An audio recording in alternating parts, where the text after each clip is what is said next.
Hi, seventh graders, and happy Friday. For your bell work today, you can listen to the first read Fridays or first chapter Fridays that I've uploaded to Google Classroom. That's up to you, you don't have to.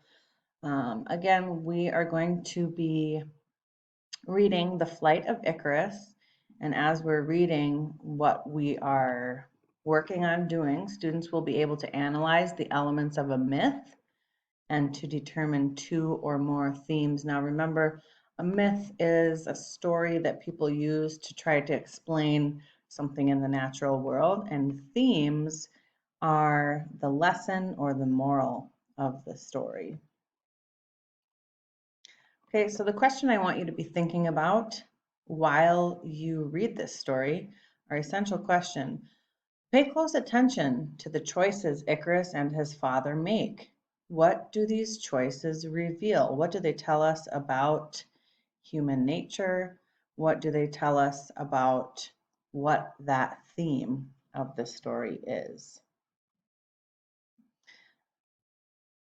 Okay, so here we are on page, I'm not sure, oops, page 31. Okay, page 31. Today we think of myths as stories that have been passed down through countless generations. In the ancient civilization of Greece, myths were the basis of an elaborate system of beliefs. Myths explained their mystifying world and offered wisdom on how to live in it. The myth of Daedalus and his son Icarus is one example.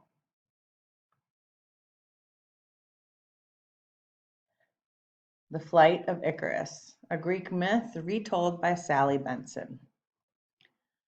When Theseus escaped from the labyrinth, King Minos flew into a rage with its builder, Daedalus, and ordered him shut up in a high tower that faced the lonely sea. In time, with the help of his young son, Icarus, Daedalus managed to escape from the tower, only to find himself a prisoner on the island. Several times he tried by bribery to stow away on one of the vessels sailing from Crete, but King Minos kept strict watch over them, and no ships were allowed to sail without being carefully searched. Daedalus was an ingenious artist and was not discouraged by his failures. Minos may control the land and the sea, he said, but he does not control the air. I will try that way. He called his son Icarus to him and told the boy to gather up all the feathers he could find on the rocky shore. As thousands of gulls soared over the island, Icarus soon collected a huge pile of feathers. Daedalus then melted some wax and made a skeleton in the shape of a bird's wing. The smallest feathers he pressed into the soft wax, and the large ones he tied on with thread.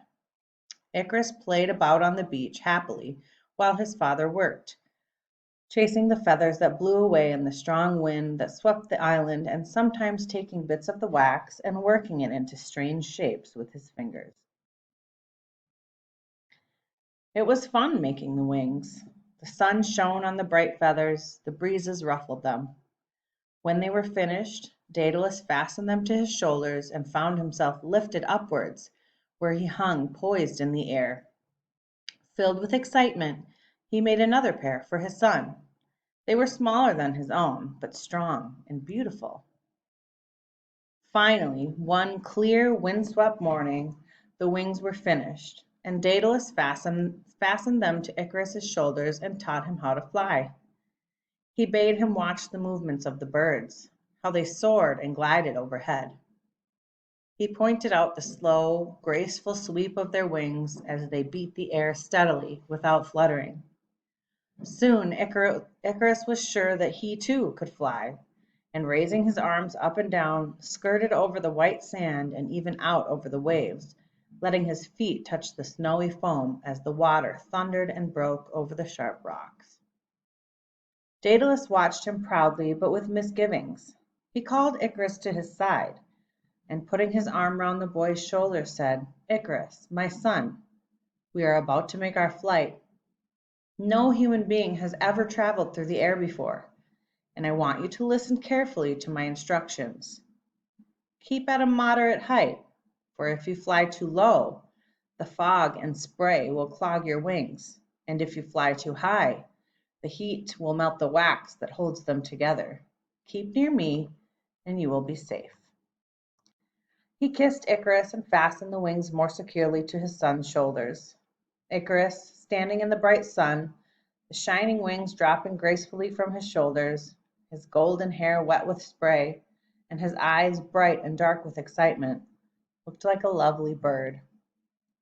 Daedalus's eyes filled with tears, and turning away, he soared into the sky, calling to Icarus to follow. From time to time, he looked back to see that the boy was safe and to note how he managed his wings in his flight. As they flew across the land to test their prowess before setting out across the dark wild sea, plowmen below stopped their work and shepherds gazed in wonder, thinking Daedalus and Icarus were gods. Father and son flew over Samos and Delos, which lay on their left, and Lebynthus, which lay on their right. Icarus, beating his wings in joy, felt the thrill of cool wind on his face and the clear air above and below him. He flew higher and higher up into the blue sky until he reached the clouds. His father saw him and called out in alarm. He tried to follow him, but he was heavier and his wings would not carry him. Up and up Icarus soared, through the soft, moist clouds and out again toward the glorious sun. He was bewitched by a sense of freedom and beat his wings frantically so that they would carry him higher and higher to heaven itself. The blazing sun beat down on the wings and softened the wax. Small feathers fell from the wings and floated softly down, warning Icarus to stay his flight and glide to earth. But the enchanted boy did not notice them until the sun became so hot that the largest feathers dropped off and he began to sink. Frantically he fluttered his arms, but no feathers remained to hold the air. He cried out to his father, but his voice was submerged in the blue waters of the sea, which has forever after been called by his name. Daedalus, crazed by anxiety, called back to him, "Icarus! Icarus, my son, where are you?" At last he saw the feathers floating from the sky, and soon his son plunged through the clouds into the sea.